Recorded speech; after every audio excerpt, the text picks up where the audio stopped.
ನಮಸ್ಕಾರ, ನಾನು ರಂಜಿತ್ ಶ್ರೀಯಾರ. ನಾವು ಕಾಶ್ಮೀರದಲ್ಲಿ ಸುಮಾರು 17ನೇ ದಿನ ಇವತ್ತು. ಭಾರತ ಮತ್ತು ಪಾಕಿಸ್ತಾನದ ನಡುವಿನ ಈ ಉದ್ವಿಗ್ನ ಪರಿಸ್ಥಿತಿ ಪಾಕಿಸ್ತಾನ ಭಾರತದ ಬೆನ್ನಿಗೆ ಚೂರಿ ಹಾಕಿದೆ. ನಾವು ಕದನ ವಿರಾಮವನ್ನು ಘೋಷಿಸ್ತೀವಿ ಅಂಥೇಳಿ ಬೆನ್ನಿಗೆ ಚೂರಿ ಹಾಕಿ ಭಾರತೀಯರ ಗಡಿ ಭಾಗದ ಜನರ ಬದುಕನ್ನು ಮೂರಾಬಟ್ಟೆ ಮಾಡಿಬಿಟ್ಟಿದೆ. ನೋಡಿ, ಭಾರತೀಯ ಸೇನೆ ನಿನ್ನೆ ಪಾಕಿಸ್ತಾನ ಕದನ ವಿರಾಮವನ್ನು ಘೋಷಣೆ ಮಾಡ್ತು, ಮತ್ತೆ ಗುಂಡಿನ ದಾಳಿ ಆಗೋದಿಲ್ಲ ಅನ್ನೋ ಕಾರಣಕ್ಕೋಸ್ಕರ ಎಲ್ಲ ಕಡೆಗಳಲ್ಲೂ ಕೂಡ ಬ್ಲ್ಯಾಕ್ಔಟ್ ಏನಿತ್ತು ಅದನ್ನು ಸ್ಟೆಪ್ ಡೌನ್ ಮಾಡಿದರು. ಹಾಗೆ ಅದ್ರ ಜೊತೆಗೆ ಭಾರತೀಯ ಸೇನೆಯ ಎಲ್ಲ ಸೇನಾ ಆಪರೇಷನ್ಗಳು ಕೂಡ ಸ್ಥಗಿತ ಆಗಿತ್ತು. ಇಂಥ ಸರಿಯಾದ ಸಮಯ ಅಂತ ಅಂದ್ಕೊಂಡು ಪಾಕಿಸ್ತಾನ ಸೇನೆ ಮಾಡಿರುವಂಥ ಕುಕೃತ್ಯ, ಆ ಸ್ಥಳದಲ್ಲಿ ನಾನಿದ್ದೀನಿ. ಗುಂಡಿನ ದಾಳಿಯಾಗಿ ಮನೆ ಧ್ವಂಸ ಆಗಿರುವಂಥ ಸ್ಥಳದಲ್ಲಿ ನಾನಿದ್ದೀನಿ. ನೋಡಿ, ಪಾಕಿಸ್ತಾನ ಇಲ್ಲಿಂದ ಸುಮಾರು ಒಂದು 10 ಕಿಲೋಮೀಟರ್ ದೂರದಲ್ಲಿ ಶೆಲ್ಗಳ ದಾಳಿ ಆದಾಗ ಸುಟ್ಟು ಕರಕಲಾದಂಥ ಆ ಶೆಲ್ಗಳು ನನ್ನ ಕೈಯಲ್ಲಿದೆ. ಪಾಕಿಸ್ತಾನ ಸೇನೆ ತನ್ನ ಗಡಿಯಿಂದ ಹಾಜಿಪುರ್ ಅಂತೇಳಿ ಇಲ್ಲಿಂದ ಸುಮಾರು 10 ಕಿಲೋಮೀಟರ್ ದೂರ ಹೋದರೆ ಭಾರತದ ಬಾರ್ಡರ್, ಅದು ಚಾವುಂಡ ಅನ್ನೋ ಗ್ರಾಮ ಭಾರತದ್ದು, ಆ ಕಡೆ ಇರೋದು ಹಾಜಿಪುರ ಅಂತ. ಹಾಜಿಪುರದಲ್ಲಿ ಪಾಕಿಸ್ತಾನ ಸೇನೆ ಈ ಶೆಲ್ಗಳನ್ನು ಇಲ್ಲಿನ ನಿವಾಸಿಗಳ ಮನೆ ಮೇಲೆ, ನಾಗರಿಕರನ್ನು ಗುರಿಯಾಗಿಸಿಕೊಂಡು ಮಾಡಿದಂಥ ದಾಳಿಯಲ್ಲಿ ಮನೆ ಹೇಗೆ ಸುಟ್ಟು ಕರಕಲಾಗಿದೆ ಮತ್ತು ಮನೆಯ ಈ ವಿಧ್ವಂಸ ಕೃತ್ಯದಿಂದ ಛಿದ್ರವಾಗಿರುವಂಥ ಮನೆಯನ್ನು ಕೂಡ ನಾನಿವತ್ತು ಎಕ್ಸ್ಪ್ಲೋರ್ ಮಾಡ್ತಾ ಹೋಗ್ತೀನಿ ಇದೇ ಶೆಲ್ಗಳ ಮೂಲಕ. ಇವುಗಳ ರೇಂಜ್ ಸುಮಾರು ಒಂದು 20 ಕಿಲೋಮೀಟರ್ ಇರುತ್ತೆ. ಈ ಶೆಲ್ಗಳು ಎಲ್ಲ ಪೀಸ್ ಆಗಿದ್ದಾವೆ. ಈ ಶೆಲ್ಗಳ ರೇಂಜ್ 20 ಕಿಲೋಮೀಟರ್ವರೆಗೂ ಇರುತ್ತೆ. ಇಲ್ಲಿಂದ 10 ಕಿಲೋಮೀಟರ್ ದೂರ ಹೋದರೆ ಹಾಜಿಪುರದಲ್ಲಿ ಪಾಕಿಸ್ತಾನ ಸೇನೆ ಬೆಳಿಗ್ಗೆ 5 ಗಂಟೆ ಸುಮಾರಿಗೆ ಅಟ್ಯಾಕ್ ಮಾಡಿದೆ. ಅಟ್ಯಾಕ್ ಮಾಡಿದ್ರಿಂದಾಗಿ ಮನೆ ಹೆಂಗಾಗಿದೆ ಕೇಳಿದರೆ, ನೋಡಿ, ಮನೆ ಎಲ್ಲ ಸುಟ್ಟು ಹೋಗಿದೆ ಅಂತ ಹೇಳಿದರೆ ಈ ಗನ್ ಬುಲೆಟ್ ಬಿದ್ದು ಗುಂಡಿನ ದಾಳಿ, ಶೆಲ್ನ ದಾಳಿಗೆ ಮನೆ ಹೇಗಾಗಿದೆ ನೋಡಿ. ಮೇಲ್ಗಡೆ ಒಂದು 5-6 ಪಾರಿವಾಳಗಳು ಸತ್ತು ಬಿದ್ದಿದ್ವು. ಮನೆಯಲ್ಲಿ ಪಾರಿವಾಳವನ್ನು ಸಾಕಿದ್ರು. ಆ ರೇಂಜ್ ಹೇಗಿದೆ ಅಂತ ಕೇಳಿದರೆ ಮರದ ತುಂಡುಗಳೆಲ್ಲವೂ ಕೂಡ ಸೀಳ್ಕೊಂಡು ಹೋಗಿರೋದನ್ನು ನೋಡಿ. 5 ಗಂಟೆ ಸುಮಾರಿಗೆ ಅವರೆಲ್ಲರೂ ಕೂಡ ಶಬ್ದ ಕೇಳುತ್ತೆ. ಶಬ್ದ ಕೇಳಿದಾಗ ಏನಾಯಿತು ಅಂತ ಗೊತ್ತಿಲ್ಲ. ಆ ಕಡೆ ನೋಡಿ, ನಾನು ಆ ಕಡೆ ತೋರಿಸ್ತೀನಲ್ಲ, ಈ ಕಡೆಗೆ ಅಲ್ಲಿ ಹಾಜಿಪುರ, ಇದೇ ಬೆಟ್ಟ, ಇದೇ ಪಹಾಡ್ ಇದೆಯಲ್ಲ, ಪಹಾಡ್ನ ಆ ಕಡೆಗಿರೋದೇ ಪಾಕಿಸ್ತಾನ ಹಾಜಿಪುರ್ ಅನ್ನುವ, ಪಾಕಿಸ್ತಾನದ ಹಾಜಿಪುರ್ ಎನ್ನುವ ಊರು. ಆ ಊರಿನಿಂದ ಸುಮಾರು 10 ಕಿಲೋಮೀಟರ್ ದೂರದಲ್ಲಿ ನಾವು ಬಾಂಡಿ ಅನ್ನುವ ಈ ಊರಿನಲ್ಲಿದ್ದೀವಿ. ಬಾಂಡಿ ಅನ್ನೋದು ನಾನು ನಿಂತಿರುವಂಥ ಈ ಜಾಗ. ಬಾಂಡಿಯನ್ನು ಗುರಿಯಾಗಿಸಿ, ನಾಗರಿಕರನ್ನು ಗುರಿಯಾಗಿಸಿ ಪಾಕಿಸ್ತಾನ ಸೇನೆ ಮಾಡಿದಂತಹ ಅಟ್ಯಾಕ್ನಲ್ಲಿ ಇಲ್ಲಿ ನಾಗರಿಕರ ಮನೆಗಳೆಲ್ಲವೂ ಕೂಡ ಈಗ ಸಂಪೂರ್ಣ ಛಿದ್ರವಾಗಿರೋದು. ಗುಂಡು ತಗುಲಿ, ಇಲ್ಲಿ ನೋಡಿ, ಗುಂಡು ತಗುಲಿ ಇದೆಷ್ಟು ಡೀಪಾಗಿ ಹೊಕ್ಕಿದೆ ಅನ್ನೋದನ್ನು ನೋಡಿ. ಸುಮಾರು ಒಂದು 5 ಗಂಟೆ ಸುಮಾರಿಗೆ ಅವರೆಲ್ಲರೂ ಕೂಡ ಮನೆಯಲ್ಲಿದ್ದವರು ಏನಾಯಿತು ಅಂತೇಳಿ ನೋಡೋದ್ರೊಳಗಡೆ ಗುಂಡಿನ ಶಬ್ದ, ಸ್ಫೋಟದ ಶಬ್ದ, ಈ ರೀತಿಯ ಶೆಲ್ಗಳ ಅಟ್ಯಾಕ್ ಆಗುತ್ತೆ. ಅವರೆಲ್ಲರೂ ಕೂಡ ಆಗ ತಕ್ಷಣಕ್ಕೆ ಮನೆಯವರೆಲ್ಲರೂ ಕೂಡ ಒಳಗಡೆ ಒಂದು ಬಂಕರ್ ಇದೆ, ಬಂಕರ್ನ ಒಳಗಡೆ ಹೊಕ್ಕೊಳ್ತಾರೆ. ಅವರು ಬಂಕರ್ನ ಒಳಗಡೆ ಅವಿತ್ಕೊಳ್ತಾರೆ. ಇಲ್ಲದೇ ಇದ್ದರೆ ಅವ್ರ ಮನೆಯವರಿಗೆಲ್ಲರಿಗೂ ಕೂಡ ಗುಂಡು ತಗುಲ್ತಾ ಇತ್ತು. ಅವರು ಎಲ್ಲರೂ ಕೂಡ ದಾರುಣವಾಗಿ ಸಾವನ್ನಪ್ತಾ ಇದ್ರು. ಆದರೆ ಹಾಗಾಗಿಲ್ಲ ನೋಡಿ, ಗ್ಲಾಸ್ ಪೀಸೆಲ್ಲ ಬಿದ್ದು ಒಡೆದೋಗಿರೋದು ನೋಡಿ. ಇದು ಪಾಕಿಸ್ತಾನದ ದಾಳಿಗೆ ಆಗಿರುವಂಥ ಹಾನಿ. ಇದು ಈ ರೀತಿಯ ಬಂಕರ್ನಲ್ಲಿ ಅವರು ಅವಿತುಕೊಳ್ತಾರೆ, ಆಶ್ರಯವನ್ನು ಪಡಿತಾರೆ. ಇದೇ ಬಂಕರ್ ಹಿಂಗಿದೆ ನೋಡಿ, ಬಂಕರ್, ಈ ಕಲ್ಲಿನ ಬಂಕರ್ ಇದು. ಈ ಬಂಕರ್ನ ಒಳಗಡೆ ಹೋಗಿ ಅವರು ಆಶ್ರಯವನ್ನು ಪಡೆದರು. ಹಾಗಾಗಿ ಅವರಿಗೇನು ಕೂಡ ಆಗಿಲ್ಲ.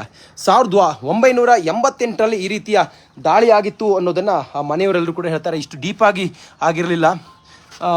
ಇದೇ ನೋಡಿ, ಇದೇ ಬಂಕರ್. ಈ ಬಂಕರ್ನಲ್ಲಿ ಅವರು ಇಡೀ ದಿನ ಕಳೀತಾರೆ. ಭಾರತೀಯ ಸೇನೆ ಬರುತ್ತೆ. ಅವರೆಲ್ಲರೂ ಕೂಡ ಆನಂತರ ಇಲ್ಲಿಂದ ಬೇರೆ ಕಡೆಗೆ ಶಿಫ್ಟ್ ಆಗ್ತಾರೆ. ಇದು ಹಿಂಗಾಯ್ತಲ್ಲ, ಹಿಂಗಾದಾಗ ಸುಮಾರು ಒಂದು ಗಂಟೆಗಳ ಕಾಲ ಇಲ್ಲಿ ದಾಳಿ ಆಯಿತು ಅನ್ನೋದ್ರ ಬಗ್ಗೆ ಅವ್ರ ಮನೆಯವರೆಲ್ಲರೂ ಹೇಳ್ತಾರೆ. ನಾನು ಮೇಲ್ಗಡೆ ಹೋಗ್ತೀನಿ. ಈಗ ದಾಳಿ ಆಯ್ತಲ್ಲ, ಆ ಮನೆಯ ಮೇಲ್ಗಡೆ ಹೋಗ್ತೀನಿ ನಾನು. ಮನೆ ಒಳಗಡೆ ಎಲ್ಲ ಚಲಾಪಿಲಿ ಆಗಿರೋದು. ಇದು ಪಾಕಿಸ್ತಾನದ ಸೇನೆಯ ಅಪ್ರಚೋದಿತ ಗುಂಡಿನ ದಾಳಿಗೆ ಮನೆ ಧ್ವಂಸ ಆಗಿರೋದನ್ನು ನೀವೀಗ ನೋಡ್ತಾ ಇದ್ದೀರಿ. ಸೇನೆಯನ್ನು ಅವರಿಗೆ ಟಚ್ ಮಾಡೋದಕ್ಕೂ ಆಗೋದಿಲ್ಲ. ಹಾಗಾಗಿ ಅವರು ಈ ರೀತಿ ಅಮಾಯಕರನ್ನು, ನಾಗರಿಕರನ್ನು ಗುರಿಯಾಗಿಸಿಕೊಂಡು ದಾಳಿ ಮಾಡ್ತಾರೆ. ನಾಗರಿಕರನ್ನು ಗುರಿಯಾಗಿಸಿಕೊಂಡು ದಾಳಿ ಮಾಡಿ ಶೆಲ್, ಸುಧಾರಿತ ಶಸ್ತ್ರಾಸ್ತ್ರಗಳಿಂದ ಅಥವಾ ಅಲ್ಲಿಂದ ಸ್ಫೋಟಕಗಳನ್ನು ಈ ಕಡೆ ಹಾರಿಸುವ ಮೂಲಕ ಅವರು ಇಲ್ಲಿ ಎಲ್ಲವನ್ನು ಛಿದ್ರ ಮಾಡಿದ್ದಾರೆ. ನೋಡಿ, ನೀವು ನೋಡ್ತಾ ಇದ್ದೀರಲ್ಲ, ಮನೆಯೆಲ್ಲ ನೋಡಿ, ಗುಂಡಿನ ದಾಳಿಯಾಗಿ ಮನೆಯೆಲ್ಲ ಛಿದ್ರ ಆಗಿರೋದು. 3 ಜನ ಇಲ್ಲಿ ವಾಸ ಇದ್ದಂತೆ. ಸುಮಾರು 4 ಮನೆಗಳು ಸಂಪೂರ್ಣವಾಗಿ ಧ್ವಂಸ ಆಗಿ ಹೋಗಿದ್ದಾವೆ. 4 ಮನೆಗಳು ಶೆಲ್ ದಾಳಿಗೆ ಸಂಪೂರ್ಣವಾಗಿ ಇಲ್ಲಿ ಛಿದ್ರವಾಗಿ ಹೋಗಿರೋದು. ಎಲ್ಲವೂ ಚಲ್ಲಾಪಿಲ್ಲಿಯಾಗಿ ಬಿದ್ದಿರೋದನ್ನು ತಾವು ಗಮನಿಸ್ತಾ ಇದ್ದೀರಿ. ಇದು ಪಾಕಿಸ್ತಾನದ ಆ ಕಡೆಯಿಂದ ನೋಡಿ, ಹಾಜಿಪುರ್ ಎನ್ನುವ ಪಾಕಿಸ್ತಾನದ ಊರಿನಿಂದ LOC ಲೈನ್ ಆಫ್ ಕಂಟ್ರೋಲ್, ಅದು ಲೈನ್ ಆಫ್ ಕಂಟ್ರೋಲ್ನಿಂದ ಬಂದಂಥ ಗುಂಡು ಶೆಲ್. ಇದೇ ಶೆಲ್ ಅಂದರೆ ಬೇರೇನಲ್ಲ, ಇದೀಗ ಇಲ್ಲಿ ಬಂದು ಬ್ಲಾಸ್ಟ್ ಆಗಿದೆ. ಇದೇ ಶೆಲ್ ಇಲ್ಲಿ ಬಂದು ಬ್ಲಾಸ್ಟ್ ಆಗಿ ಹೀಗೆಲ್ಲ ಆಗಿರೋದು. ಪಾರಿವಾಳಗಳೆಲ್ಲ ಸತ್ತು ಬಿದ್ದಿರೋದು, ನಾನು ಆಗಲೇ ಹೇಳಿದ್ನಲ್ಲ, ಪಾರಿವಾಳಗಳೆಲ್ಲ ಸತ್ತು ಬಿದ್ದಿರೋದೆಲ್ಲ ತಾವು ಗಮನಿಸ್ತಾ ಇದ್ದೀರಲ್ಲ. ಈ ಬಹುಶಃ ಇದು ಪಾರಿವಾಳದ ಗೂಡು ಅಂತ ಅನಿಸುತ್ತೆ. ಇಲ್ಲೆಲ್ಲ ಹಿಂಗಾಗಿದೆ. ಯಾರಾದರೂ ಮೇಲ್ಗಡೆ ಇದ್ರೆ ಅವರ ಪರಿಸ್ಥಿತಿ ಏನಾಗಿರಬೇಡ ನೋಡಿ. ಎಷ್ಟು ಫೋರ್ಸ್ನಲ್ಲಿ, ಎಷ್ಟು ರೇಂಜ್, ಎಷ್ಟು ಫೋರ್ಸಿಂದ ಬಂದಿತ್ತು ಅಂತ ಹೇಳಿದರೆ, ಈ ಕಬ್ಬಿಣದ ಪೀಸ್ಗಳೆಲ್ಲ ಇದ್ದಾವಲ್ಲ, ತಗಡುಗಳೆಲ್ಲ ಇದ್ದಲ್ಲ, ಅವೆಲ್ಲವೂ ನೋಡಿ ಹಿಂಗಾಗಿದೆ ನೋಡಿ, ತೂತಾಗಿರೋದನ್ನು ಗಮನಿಸ್ತಾ ಇದ್ದೀರಿ. ಇದೆಲ್ಲವೂ ಕೂಡ ಹೆಂಗಾಗಿದೆ ನೋಡಿ. ಪಾಪ 88ರಲ್ಲಿ ಹಿಂಗಾಗಿತ್ತು, 1988ರಲ್ಲಿ. ಅದಾದಮೇಲೆ ಮತ್ತೆ ಹಿಂಗಾಗಿದೆ. ಸರ್ಕಾರ ನಮಗೆ ಸೂಕ್ತ ಭದ್ರತೆಯನ್ನು ಕೊಡಬೇಕು. ಪದೇ ಪದೇ ಹಿಂಗಾದರೆ ನಮ್ಮ ಬದುಕೆಲ್ಲ ಹೆಂಗೆ ಅಂತೇಳಿ ಅವರು ಭಾಳ ನೋವಿನಲ್ಲಿ ನಮ್ಮಲ್ಲಿ ಹೇಳ್ತಾ ಇದ್ರು ನೋಡಿ. ಆ ಫೋರ್ಸ್ ಹೆಂಗಿತ್ತು ಅಂತ ಕೇಳಿದರೆ, ಆ ಗುಂಡು ಹೊಕ್ಕಿದಂತಹ ಸಮಯದಲ್ಲಿ ಈ ಮರದ ಪೀಸ್ ಎಷ್ಟು ಸ್ಟ್ರಾಂಗ್ ಇರ್ಬೋದು, ಅದು ಇದೆಲ್ಲವೂ ಕೂಡ ಒಣಗಿದ್ದು ಸ್ಟ್ರಾಂಗ್ ಇರುತ್ತೆ. ಇದೆಲ್ಲವೂ ಹೇಗಾಗಿದೆ ನೋಡಿ. ಇದು ಇಲ್ಲಿನ ಸಂಪೂರ್ಣವಾದಂತಹ ಚಿತ್ರಣ. ಗಡಿ ಭಾಗದಲ್ಲಿ ನಾವು ನೋಡ್ತೀವಲ್ಲ ಅಪ್ರಚೋದಿತ ಗುಂಡಿನ ದಾಳಿ ಅಂಥೇಳಿ. ಅಪ್ರಚೋದಿತ ಗುಂಡಿನ ದಾಳಿ ಆದಾಗ ಏನಾಗುತ್ತೆ ಕೇಳಿದ್ರೆ, ನಾಗರಿಕರನ್ನು ಟಾರ್ಗೆಟ್ ಮಾಡ್ತಾರೆ, ಎರ್ರಬಿರ್ರಿ ಫೈರಿಂಗ್ ಆಗುತ್ತೆ. ಎರ್ರಬಿರ್ರಿ ಫೈರಿಂಗ್ ಆಗಿ ಜನ ಏನು ಎತ್ತ ಆರ್ಮಿ ಯಾವುದನ್ನು ಕೂಡ ಲೆಕ್ಕಿಸೋದಿಲ್ಲ. ನಿನ್ನೆ ಆದಂಥ ದಾಳಿಯಲ್ಲಿ ಸುಮಾರು ಒಂದು 5 ಜನ ಮೃತಪಟ್ಟಿದ್ದಾರೆ. ನಿನ್ನೆ ಆದಂಥ ದಾಳಿಯಲ್ಲಿ ಒಬ್ಬರು ಆಫೀಸರ್ ಕೂಡ ಮೃತಪಟ್ಟಿದ್ದಾರೆ. ನಾವು ಬೆಳಿಗ್ಗೆಯಿಂದ ಅದನ್ನು ನಿಮಗೆ ತೋರಿಸ್ತಾ ಇದ್ವಿ. ಹಾಗೆ 4 ಜನ ಸಿವಿಲಿಯನ್ನು, ಒಬ್ಬರು ಆಫೀಸರ್, ಒಟ್ಟು 5 ಜನ ಮೃತಪಟ್ಟಿದ್ದಾರೆ. ಆದರೆ ಅದೃಷ್ಟವಶಾತ್ ಇಲ್ಲೊಂದು 4 ಮನೆಗೇನು ಗುಂಡು ರಾತ್ರಿ ತಗಲಿದೆಯಲ್ಲ, ಆವಾಗ ಯಾರಿಗೇನೂ ಆಗಿಲ್ಲ. ಅವರೆಲ್ಲರೂ ಕೂಡ ಒಳಗಡೆ ಹೋಗಿ ಆಶ್ರಯ ಪಡೆದುಕೊಂಡಿದ್ರು. ಹಾಗಾಗಿ ಅವರಿಗೇನೂ ಕೂಡ ಪ್ರಾಣಹಾನಿಯಾಗಿಲ್ಲ. ಆದರೆ ಅವರು ಭಯದಲ್ಲಿದ್ದಾರೆ, ಆತಂಕದಲ್ಲಿದ್ದಾರೆ. ಏನು ಹಿಂಗಾದರೆ ಸುಮಾರೊಂದು 28 ವರ್ಷ ಆಗಿದೆ ಇಲ್ಲಿ. ಮತ್ತೊಂದು ಸಲ ಹಿಂಗಾಗಿ, ಹಿಂದೆ ಒಂದು ಸಲ ಆಗಿತ್ತು, ಅದಾದಮೇಲೆ ಹಿಂಗೆ ಆಗಿರೋದಂತ ನೋಡಿ. ಕಬ್ಬಿಣ ಈ ತಗಡುಗಳೆಲ್ಲವೂ ಕೂಡ ತೂತಾಗಿ ಹೋಗಿರೋದನ್ನು ತಾವು ನೋಡ್ತಾ ಇದ್ದೀರಿ. ಇದು ಗುಂಡಿನ ದಾಳಿಗೆ, ಶೆಲ್ಗಳ ದಾಳಿಗೆ ಆಗಿರುವಂಥ ಹಾನಿ ಇದು. ಪಾಪ ಕಣ್ಣೀರು ಹಾಕ್ತಾ ಇದ್ದಾರೆ ಅವರು. ಮನೆ ಮಕ್ಕಳೆಲ್ಲ ಇದ್ದಾರೆ.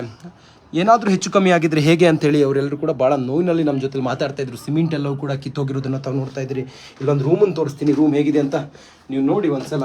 ಹೇಗೆ ಫೋರ್ಸ್ನಿಂದ ಗ್ಲಾಸ್ ಎಲ್ಲ ಇಲ್ಲಿ ಬಿದ್ದು ಪುಡಿ ಆಗಿರೋದನ್ನು ಕೂಡ ನೀವು ನೋಡ್ಬೋದು. ಇಲ್ಲಿ ಆ ಕಡೆಯಿಂದ ಗುಂಡು ಸುಮಾರು ಹೊತ್ತಿಗೆ ಚಕಮಕಿಯಲ್ಲಿ ಆದಂಥ ದಾಳಿಯಲ್ಲಿ ಭಾರತೀಯ ಸೇನೆ ಕೂಡ ನಿರಂತರವಾಗಿ ಪ್ರತಿದಾಳಿಯನ್ನು ಮಾಡ್ತಾ ಇತ್ತು. ಆದರೆ ಅವರು ಮಾಡಿದ ದಾಳಿ ಆರಂಭದಲ್ಲಿ ಬಂತಲ್ಲ, ಸುಮಾರು ಅರ್ಧ ಗಂಟೆಗಳ ಕಾಲ ಹಿಂಗೆ ಆಗಿತ್ತು ಅನ್ನೋದನ್ನು ಅವರು ಹೇಳ್ತಾ ಇದ್ರು.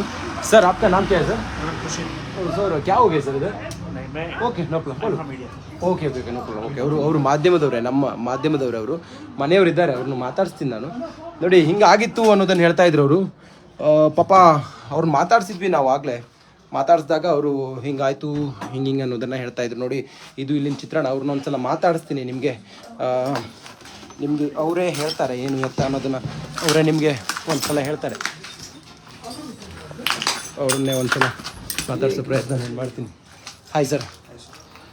ನೋಡಿ, ಈ ದಾಳಿಯಲ್ಲಿ ಸುಟ್ಟು ಅಥವಾ ಛಿದ್ರವಾಗಿರುವಂಥ ಮನೆ, ಆ ಮನೆಯ ಚಿತ್ರಣ ಅದು ಹೀಗಿದೆ ಅನ್ನೋದರ ಒಂದು ನೋಡಿ. ಹಿಂಗಾಗಿತ್ತು ನೋಡಿ, ಹೀಗಾಗಿದೆ. ಸಂಪೂರ್ಣ ಚಿತ್ರವಾಗಿರುವಂಥ ಮನೆಯನ್ನು ತಾವು ಗಮನಿಸ್ತಾ ಇದ್ದೀರಿ. ಇದೇ ಇಲ್ಲಿನ ಸದ್ಯದ ಚಿತ್ರಣ. ಇದೊಂದು ಮನೆ ನಾವು ತೋರಿಸ್ತಾ ಇದ್ದೀವಿ. ಈ ರೀತಿ 10 ಮನೆಗಳಿಗೆ ಹಿಂಗಾಗಿದೆ. ಸರ್ಜಿ इधर आओ Sarji. Sarji 1 minute Sarji 1 minute sir. कितना बजे खो गए सर? इवरे मने ओनर इवरे ने 5 बजे क्या हो गए सर? वही से बहुत ये भारी मोटर वहाँ से आए सर. ये मोटर है, ये मोटर. जी हाँ यही है. हाँ ब्लास्ट होता है ये मोटर. इधर ब्लास्ट होता है. ब्लास्ट होता है वहाँ से वो फेंक दे ना ऊपर से, तो यहाँ पे ब्लास्ट होता है. यहाँ पे गिरा. अच्छा ऊपर गिरे, उस साइड गिरे. कितना घर है इधर सर? इधर 3 घर है सर. पहले कितने साल में हो गए सर? पहले वो 91 में हुआ था, तब हम शायद पैदा भी नहीं हुए थे सर. तो अभी जो कल हो गया सुबह 5 में, वो तो बहुत ही भयानक. हमारा हम तो कभी उसको बोल नहीं. घर में कितना लोग हैं सर आप? हम कम से कम 30 बंदे हैं. 30 बंदे. वो बंकर है ना सर? वही क्या सर? जी हाँ वो बरांडा है सर. बरांडा है, उसको हमने आप बंकर की तरह बनाया. खाना पीना पूरा उधर है? पूरा वहीं पे. ओके. जैसे भी कुछ होता है ना, हल्का सा भी धमाका होता है ना, हम डर के मारे उसी के नीचे जो है ना घुस जाते हैं सर, अपनी जान बचाने के लिए. जी जी. कितना टाइम अटैक हो गए सर? ये बहुत आधे घंटे में तो बहुत हो गया सर. सुबह 5 बजे कम से कम कंटिन्यूअस फायरिंग. कंटिन्यू. अब भारत की आर्मी किधर है सर? भारत की आर्मी वो बॉर्डर पे है सर. वो भी इस टाइम अपने में लगी है सर.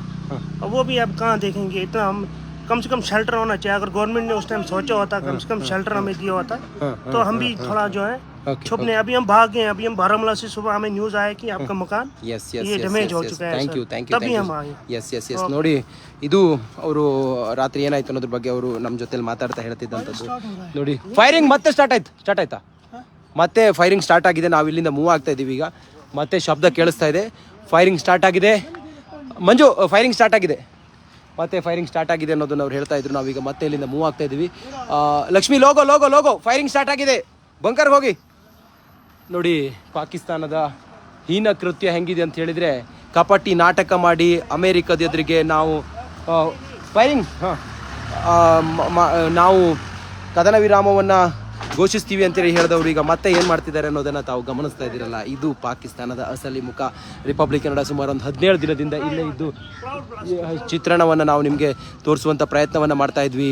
ನೋಡಿ, ಎಂಥ ಹೀನ ರಾಷ್ಟ್ರ, ಎಂಥ ಪಾಪಿ ರಾಷ್ಟ್ರ ಅಮಾಯಕರನ್ನು ಗುರಿಯಾಗಿಸಿಕೊಂಡು ದಾಳಿ ಮಾಡುತ್ತೆ, ಅಮಾಯಕರನ್ನು ಟಾರ್ಗೆಟ್ ಮಾಡ್ತಾರೆ. ಆ ಮೂಲಕ ಜನರಿಗೆ ಹಿಂಸೆ ಕೊಡೋದು ಪಾಪಿ ಪಾಕಿಸ್ತಾನ. ನಮ್ಮ ಸೇನೆಯವ್ರಿಗೇನು ಮಾಡಲಿಕ್ಕಾಗೋದಿಲ್ಲ, ಜನರಿಗೆ ಅಟ್ಯಾಕ್ ಮಾಡೋದು, ಈ ರೀತಿಯೆಲ್ಲ ಹೀನ ಕೃತ್ಯವನ್ನು ಮಾಡ್ತಾ ಇದೆ.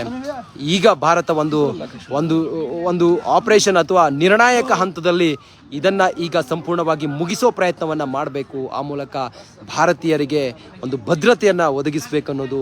ಆ ಕಾರಣದಿಂದ ಪ್ರತಿನಿತ್ಯವೂ ಕೂಡ ಇಲ್ಲಿ ಸೇನೆ ಕಾರ್ಯಾಚರಣೆ ಎಲ್ಲವೂ ನಡೀತಾ ಇದೆ. ಅಂತಿಮ ಹಂತದ ಹೋರಾಟದಲ್ಲಿ ನಾವು ಅವ್ರ ಜೊತೆಯಲ್ಲಿ ಯಾವುದೇ ರಾಜಿ ಮಾಡಿಕೊಳ್ಳದೆ ನಮ್ಮದು ಏನಿದೆ POK ಪಾಕ್ ಆಕ್ಯುಪೈಡ್ ಕಾಶ್ಮೀರವನ್ನು ನಾವು ಮತ್ತೆ ನಮ್ಮ ಕಬ್ಜಾ ಮಾಡಿಕೊಂಡು ಇಡೀ ಪಾಕಿಸ್ತಾನ ಅಖಂಡ ಭಾರತದ ಕಲ್ಪನೆ ಏನಿದೆ, ಮತ್ತೆ ಭಾರತ ಅಖಂಡ ಭಾರತ ಆಗುತ್ತೆ ಅನ್ನೋ ಒಂದು ಆಶಾಭಾವನೆಯೊಂದಿಗೆ ನಾವೆಲ್ಲರೂ ಕೂಡ ಇದ್ದೀವಿ. ಜೈ ಹಿಂದ್. ತಾವೆಲ್ಲರೂ ಹುಷಾರಾಗಿರಿ. ಕಾಶ್ಮೀರದಲ್ಲಿರೋರು ಕನ್ನಡಿಗರು ರಿಪಬ್ಲಿಕ್ ಕನ್ನಡವನ್ನು ನೋಡ್ತಾ ಇರಿ. ನಿಮಗೆ ಪ್ರತಿ ಕ್ಷಣವೂ ಕೂಡ, ಪ್ರತಿ ಮಿನಿಟು ಕೂಡ ಇಲ್ಲಿನ ಚಿತ್ರಣವನ್ನು ನಾವು ನಿಮಗೆ ತೋರಿಸ್ತಾ ಇದ್ದೀವಿ. ನಾನು ರಂಜಿತ್ ಶಿರಿಯಾರ್. ಸುಮಾರು ಒಂದು 17 ದಿನ ಆಗಿದೆ ನಾವಿಲ್ಲಿದ್ದು. ಇಲ್ಲಿನ ಸಂಪೂರ್ಣ ಮಾಹಿತಿ ನಿಮಗಾಗಿ ನಾವು ನಮ್ಮ ಚಾನಲ್ ಮೂಲಕ ನಾವು ನಿಮಗೆ ತಿಳಿಸ್ತಾ ಇದ್ದೀವಿ. ನಮ್ಮ ಅತಿದೊಡ್ಡ ತಂಡ, ರಿಪಬ್ಲಿಕ್ ಕನ್ನಡದ ಅತಿದೊಡ್ಡ ತಂಡ ಇಲ್ಲಿದ್ದು ನಿಮಗೆ ಇಲ್ಲಿನ ಸಂಪೂರ್ಣ ಪರಿಸ್ಥಿತಿಯನ್ನು, ವಸ್ತುಸ್ಥಿತಿಯನ್ನು ತಿಳಿಸುವಂಥ ಪ್ರಯತ್ನವನ್ನು ಮಾಡ್ತಾ ಇದೆ. Thank you. ಜೈ ಹಿಂದ್, ಜೈ ಭಾರತ್. ಭಾರತ್ ಮಾತಾ ಕಿ ಜೈ. ನಮಸ್ಕಾರ.